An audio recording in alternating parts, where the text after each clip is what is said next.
ಬೆಂಗಳೂರು ರೈತರ ಭೂಮಿ ಉಳಿಸಿ ಕೃಷಿ ಹಾಗೂ ಪರಿಸರ ರಕ್ಷಣೆಗಾಗಿ ಆಗಸ್ಟ್ 18 ರಂದು ಬೃಹತ್ ಹೋರಾಟಕ್ಕೆ ಕರೆ ನೀಡಲಾಗಿದೆ. ರೈತರ ಕೃಷಿ ಭೂಮಿಯನ್ನು ಕಿತ್ತುಕೊಳ್ಳುವ ಕ್ರಮವನ್ನು ವಿರೋಧಿಸಿ ರೈತರು ಹಾಗೂ ಹೋರಾಟಗಾರರು ಆಕ್ರೋಶ ವ್ಯಕ್ತಪಡಿಸಿದ್ದಾರೆ. ಹಸಿರು ಮರಗಳ ನಾಶ ಹಾಗೂ ಕೃಷಿ ಭೂಮಿಯನ್ನು ಕೈಗಾರಿಕಾ ಉದ್ದೇಶಗಳಿಗೆ ಬಳಸುವ ಕ್ರಮದ ವಿರುದ್ಧ ಪ್ರತಿಭಟನೆ ನಡೆಸಲಾಗಿದೆ.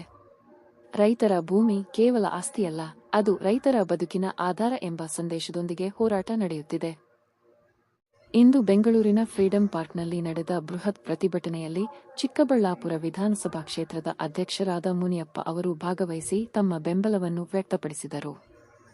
ರೈತರ ಹಕ್ಕು, ಕೃಷಿ ಭೂಮಿ ಹಾಗೂ ಪರಿಸರ ಸಂರಕ್ಷಣೆಗಾಗಿ ನಡೆಯುತ್ತಿರುವ ಹೋರಾಟಕ್ಕೆ ಹೆಚ್ಚಿನ ಬೆಂಬಲ ನೀಡುವಂತೆ ಕರೆ ನೀಡಲಾಗಿದೆ.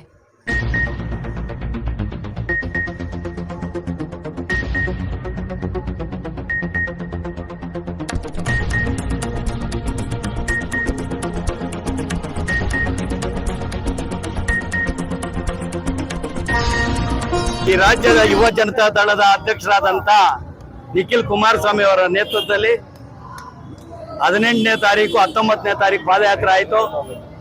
15, 16ನೇ ತಾರೀಕು 2 ದಿನ ಪಾದಯಾತ್ರೆ ಆಯಿತು. ಈಗ 18ನೇ ತಾರೀಕು ನಾವೇನು ಇವತ್ತು ಫ್ರೀಡಂ ಪಾರ್ಕ್ ನಲ್ಲಿ ಪಾದಯಾತ್ರೆ ಇಟ್ಕೊಂಡಿದ್ದೀವಿ. ವಿಧಾನಸೌಧ ಚಲೋ ಇದರಿಂದ ಇವತ್ತು ಬೃಹತ್ ಸಮಾವೇಶ ಇಟ್ಕೊಂಡು ಈ ದೇಶದ ಮಾಜಿ ಪ್ರಧಾನಮಂತ್ರಿಗಳಾದಂತ ದೇವೇಗೌಡರು, ಈ ಕೇಂದ್ರದ ಮಂತ್ರಿಗಳಾದಂತ ಕುಮಾರಸ್ವಾಮಿ ಅವರು, ನಿಖಿಲ್ ಕುಮಾರಸ್ವಾಮಿ ಅವರು, ಈಗ ತಾನೇ ನಾಡಗೌಡರು MP ಇವರು ವೆಂಕಟರಾವ್ ನಾಡಗೌಡರು ಬಂದೋದ್ರು. ನಮ್ಮ ಜಿಲ್ಲೆಯವರ ನಾಯಕರಾದಂತ ಕೋರ್ ಕಮಿಟಿ ಅಧ್ಯಕ್ಷರಾದಂತ JK ಕೃಷ್ಣಾರೆಡ್ಡಿ ಅವರು, ಶಿಲ್ಘಟ್ಟಿ MLA ಅವರಾದಂತ ರವಿಕುಮಾರ್ ಅವರ ನೇತೃತ್ವದಲ್ಲಿ ನಮ್ಮ ಚಿಕ್ಕಬಳ್ಳಾಪುರ ಜಿಲ್ಲೆಯಿಂದ ಸಾವಿರಾರು ಜನ ಇವತ್ತು ನಿಖಿಲ್ ಕುಮಾರಸ್ವಾಮಿ ನೇತೃತ್ವದಲ್ಲಿ ಏನ್ ಪ್ರತಿಭಟನೆ ಮಾಡ್ತಾ ಇದ್ದಾರೆ, ಏನ್ ಬಿಡದಿ ಟೌನ್ಶಿಪ್ ನ ವಿರುದ್ಧವಾಗಿ ನಾವೇನು ಹೋರಾಟ ಮಾಡ್ತಿದ್ದೀವಿ, ಯಾವುದೇ ಕಾರಣಕ್ಕೂ ಟೌನ್ಶಿಪ್ ಮಾಡ್ಲೇಬಾರ್ದು ಅಂತ ಏನ್ ನಿರ್ಧಾರ ಕೈಗೊಂಡಿರಿ ದೇಶದ ಮಾಜಿ ಪ್ರಧಾನಮಂತ್ರಿಗಳಾದಂತ ದೇವೇಗೌಡ ರಾಜ್ಯದಂತೆ ಈ ರಾಜ್ಯದ ಯುವ ಜನತಾ ದಳದ ಅಧ್ಯಕ್ಷರಾದಂತ ನಮ್ಮ ನಿಖಿಲ್ ಕುಮಾರಸ್ವಾಮಿ ನೇತೃತ್ವದಲ್ಲಿ ನಡೀತಕ್ಕಂತ ಒಳ್ಳೆ ಹೋರಾಟ ಮಾಡ್ತಾ ಇದ್ದೀವಿ. ಈ ಹೋರಾಟಕ್ಕೆ ಇವತ್ತು ನಿಖಿಲ್ ಕುಮಾರಸ್ವಾಮಿ ನೇತೃತ್ವ ಏನಂತ ಗೊತ್ತಾಗ್ತಾ ಇದೆ. ಇವ್ರು ಹೇಳ್ತಾ ಇದ್ದಾರೆ ಅವರ ಪಟ್ಟಾಭಿಷೇಕ ಅಂತ. ಪಟ್ಟಾಭಿಷೇಕ ಹೌದಾ ಇಲ್ವಾ ಅಂತ ಮುಂದಿನ ಬರುವ ಚುನಾವಣೆ 2028ರಲ್ಲಿ ನಿಖಿಲ್ ಸ್ವಾಮಿ ಅವರ ಏನು ಅವ್ರ ತತ್ವ ಸಿದ್ಧಾಂತ ಗೊತ್ತಾಗ್ತದೆ, ಅವ್ರ ತಾಕತ್ತು ಗೊತ್ತಾಗ್ತದೆ ಅಂತ ಈ ಮೂಲಕ ರಾಜ್ಯ ಸರ್ಕಾರಕ್ಕೆ ಒತ್ತಾಯ ಮಾಡ್ತಾ ಇದ್ದೀನಿ. ಬೇಗನೆ ಇದನ್ನ ಇವತ್ತು ಏನು ವಿಧಾನಸಭೆ ನಡೀತಾ ಇದೆ ಆ ವಿಧಾನಸಭೆಯಲ್ಲಿ ಇದನ್ನ ವಿತ್ಡ್ರಾ ಮಾಡಬೇಕು. ಬಿಡದಿ ಟೌನ್ಶಿಪ್ ನ ಬಿಟ್ಟಿದ್ದೀವಿ, ಕೈ ಬಿಟ್ಟಿದ್ದೀವಿ. ಈ ದೇಶ ಮಾಜಿ ಪ್ರಧಾನಮಂತ್ರಿಗಳ ಆದೇಶದ ಮೇರೆಗೆ, ನಿಖಿಲ್ ಕುಮಾರಸ್ವಾಮಿ ಅವರ ಆದೇಶದ ಮೇರೆಗೆ, HD ಕುಮಾರಸ್ವಾಮಿ ಅವರ ಆದೇಶದ ಮೇರೆಗೆ ನಮ್ಮ ಕೋರ್ ಕಮಿಟಿ ಅಧ್ಯಕ್ಷರಾದ JK ಕೃಷ್ಣಾರೆಡ್ಡಿ ಅವರು, ಶಿಲ್ಘಟ್ಟಿ MLA ರವಿಕುಮಾರ್ ನೇತೃತ್ವದಲ್ಲಿ ನಾವೇನೋ ಹೋರಾಟ ಮಾಡ್ತಾ ಇದ್ದೀವಿ. ಅದರಿಂದ ನಾವು ವಾಪಸ್ ತೆಗಿತೀವಿ ಅಂತ ಸರ್ಕಾರಕ್ಕೆ ಒತ್ತಾಯ ಮಾಡ್ತಾ ಇದ್ದೀನಿ. ಸರ್ಕಾರ ರೈತ ವಿರೋಧಿ ಸರ್ಕಾರ ಇದೆ ನೋಡಿ. ಬಿಡದಿ ಬಗ್ಗೆ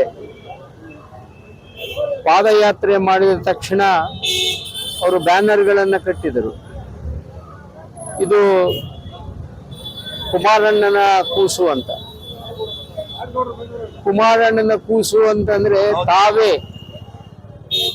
ತಮ್ಮ ಪಕ್ಷದಿಂದ ಒಂದು ವರದಿಯನ್ನ ತಯಾರು ಮಾಡಿ ಕೊಟ್ಟಿದ್ದಾರೆ. ಅದಕ್ಕೆ ಸದಸ್ಯರು ಇವರು ಇದ್ರು.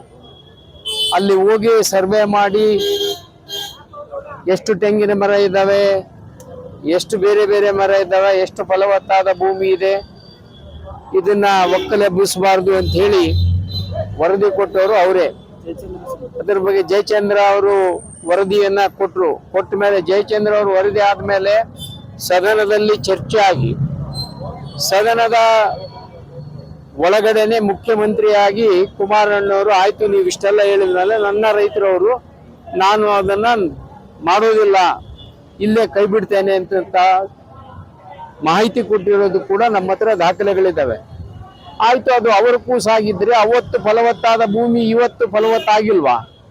ಈಗ ಅದನ್ಯಾಕೆ ನೀವು ರೈತ ವಿರೋಧಿ ಹಠಕ್ಕೆ ಬಿದ್ದು ಮಾಡ್ತಾ ಇದ್ದೀರಿ? ಇದರಲ್ಲಿ ವೈಯಕ್ತಿಕ ಪ್ರತಿಷ್ಠೆ ಏನು? ಯಾವ ರೈತರು ನಿಮಗೆ ಭೂಮಿಯನ್ನ ಕೊಡೋದಕ್ಕೆ ಮುಂದೆ ಬಂದಿದ್ದಾರೆ? ಯಾರು ನಮಗೆ ಟೌನ್ಶಿಪ್ ಬೇಕು ಅಂತ ನಿಮ್ಗೆ ಅರ್ಜಿ ಹಾಕಿದ್ದಾರಾ? ಇದನ್ನೆಲ್ಲ ಮಾಡಿದ್ರೆ ನೀವು ರೈತರನ್ನ ಒಕ್ಕಲೆಬ್ಬಿಸಿದ್ರೆ ನಮ್ಮ ಪಕ್ಷ ಯಾವತ್ತೂ ರೈತರ ಪರವಾಗಿರ್ತದೆ. ಎಲ್ಲೇ ಒಕ್ಕಲೆಬ್ಬಿಸಿದ್ರು ನಾವು ಅಲ್ಲಿ ಹೋಗಿ ಅವರ ಪರವಾಗಿ ಮಾತನಾಡ್ತೇವೆ. ಇತ್ತೀಚೆಗೆ ಅವರು ಹೇಳಿಕೆ ಕೊಟ್ಟಿದ್ದಾರೆ, ಕುಮಾರಣ್ಣವರ ನಿಖಿಲ್ ಕುಮಾರಸ್ವಾಮಿ ಅವರಿಗೆ ರಾಜಕೀಯ ನೆಲೆ ಕಲ್ಪಿಸೋಸ್ಕರ ಈ ನಾಟಕ ಆಡ್ತಾ ಇದ್ದಾರೆ. ನೋಡಿ, ನಾಟಕ ಪ್ರಶ್ನೆ ಏನು? ರೈತರೇ ಬಂದಿದಾರಲ್ಲ, ರೈತರ ಹೊಲ ನೀವು ಖರೀದಿ ಮಾಡೋದ್ ಬಿಟ್ರೆ ನಾವು ನಾಟಕ ಆಡೋದು ಯಾಕೆ ಮಾಡ್ತೀವಿ? ನಮ್ ಕೆಲಸ ಅದು. ನಾವು ಇದನ್ನ ಮಾಡಿದ ತಕ್ಷಣ ನೆಲೆ ಕಲ್ಪಿಸ್ತೀವಿ. ನೆಲೆ ಇವರಿಂದ ಕಲ್ಪಿಸೋದ್ ಬೇಕಾಗಿಲ್ಲ.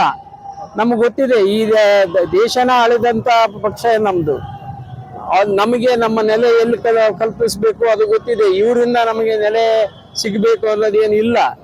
ನಮ್ಮ ನೆಲೆ ಇದೆ, ನಾವು ಇದೆ, ರಾಜ್ಯವನ್ನ 2 ಸಾರಿ 3 ಸಾರಿ ಆಳಿದ್ದೀವಿ, ಗೊತ್ತಿದೆ ನಮಗೂ ಕೂಡ. ಅದ್ರ ಬಗ್ಗೆ ನಾವು ಇದರಲ್ಲಿ ರಾಜಕೀಯ ಮಾಡೋದು ಕೊಟ್ಟಿಲ್ಲ. ರೈತರ ಪರವಾಗಿ ಹೋರಾಟ ಮಾಡ್ತಾ ಇದ್ದೀವಿ. ಇದಕ್ಕೆ ಜಯ ಸಿಗೋವರೆಗೂ ನಾವು ಹೋರಾಟನ ಮಾಡ್ತಾ ಇದ್ದೀವಿ. ಅವರಿಗೆ ಪಶ್ಚಾತ್ತಾಪ ಆಗುತ್ತದೆ, ಸ್ವಲ್ಪ ತಡ್ಕೊಳ್ಳಿ. ಪಶ್ಚಾತ್ತಾಪ ಯಾತ್ರೇನೋ ರೈತ ಯಾತ್ರೇನೋ, ರೈತರನ್ನ ಒಕ್ಕಲೆಬ್ಬಿಸಿದ ಮೇಲೆ ಅವ್ರ ಶಾಪ ತಟ್ಟದೇ ಇರ್ತದ? ಎಂದೆಂದ ಸರ್ಕಾರಗಳು ರೈತರ ಮೇಲೆ ಗೋಲಿಬಾರ್ ಮಾಡಿದಾವೆ, ಅವತ್ತು ಆ ಸರ್ಕಾರಗಳು ಪತನ ಎದ್ದೋಗಿದ್ದಾವೆ. ಇದು ಬರ್ತದೆ 28ಕ್ಕೆ. ಇವ್ರಿಗೂ ಎಲ್ಲಿ ಪತ ಇರಲಾರ್ದಂಗೆ ಹೋಗ್ತಾರೆ. ಸಮಯ ಬರ್ತದೆ, ರೈತರು ಈಗ ಅದನ್ನ ಕಲಿಸ್ತಾರೆ ಪಾಠ ಅವರಿಗೆ.